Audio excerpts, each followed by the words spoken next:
Hey everyone, what's up? This is Ryan Cassata. I'm here with my friend Izaac Limón today. So I'm Izaac, I'm 18, I'm transgender, trans man, I'm native, and just trying to kind of figure out how to get my voice out there, being someone of color, being trans, and just trying to advocate for myself and people like me. We're talking about like how people of color are often left out.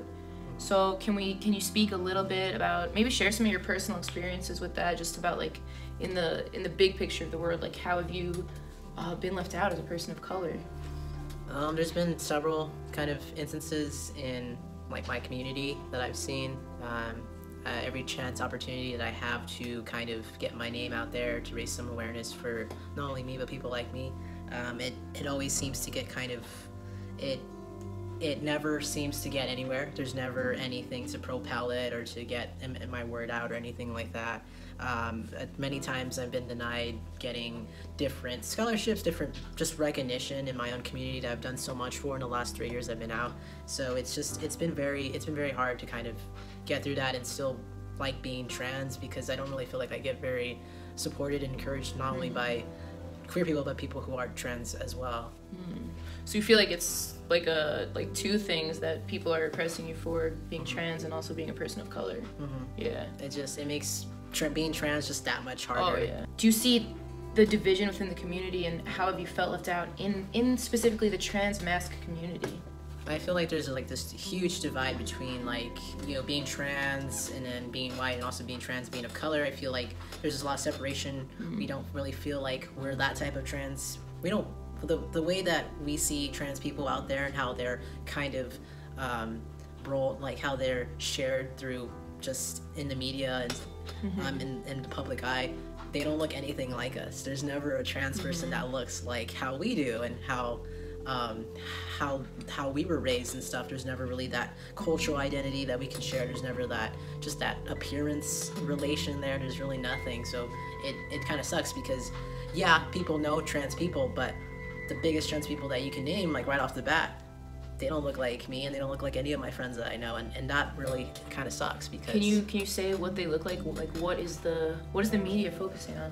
The media is focusing on like very handsome, very cis-passing, muscular, in shape, can't even, like, you wouldn't even know they're trans, white mask people.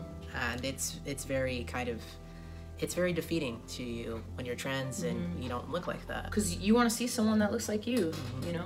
And there are many people.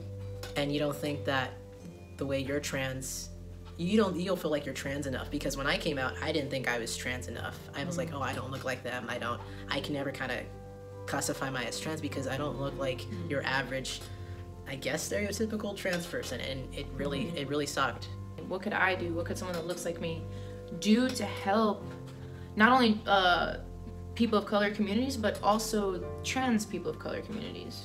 I think just to like realize just how you're, just how privileged you are and how much you are kind of catered to, even if you don't really realize it. There's a lot of stuff out there. There's a lot of accommodations, and just to realize that, you know, your friend who is trans and is POC, just make sure you can't really get into their shoes and really know what it's like, but just to be more open and aware about it, and to know like it actually does exist and it actually does happen more than you think, and just make that conversation, just talk it out, and just spread it out. So a lot of it's about having a conversation just with someone that's a person of color. Just acknowledging it, yeah. That would be, and then sharing it with everyone you know. That would be huge, because there's people that don't think that it actually happens, but it does. It does. And there's a lot of projects to get involved with. There's a lot of ways to help.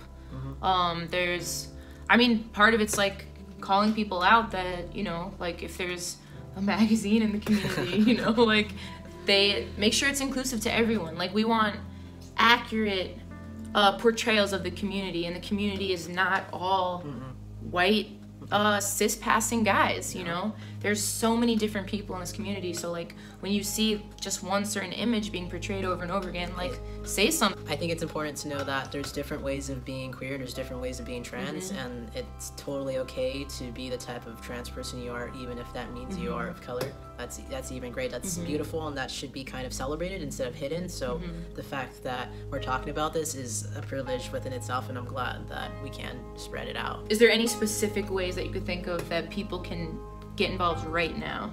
I think right now, just be that propeller. Just you know, be the ones to, you know, if you see someone who's struggling as a trans person of color, do anything you can just to reach out for them and to have their story shared, and to talk to them, get to know them, see them for who they are, and just to advocate for them, so they can start advocating for themselves.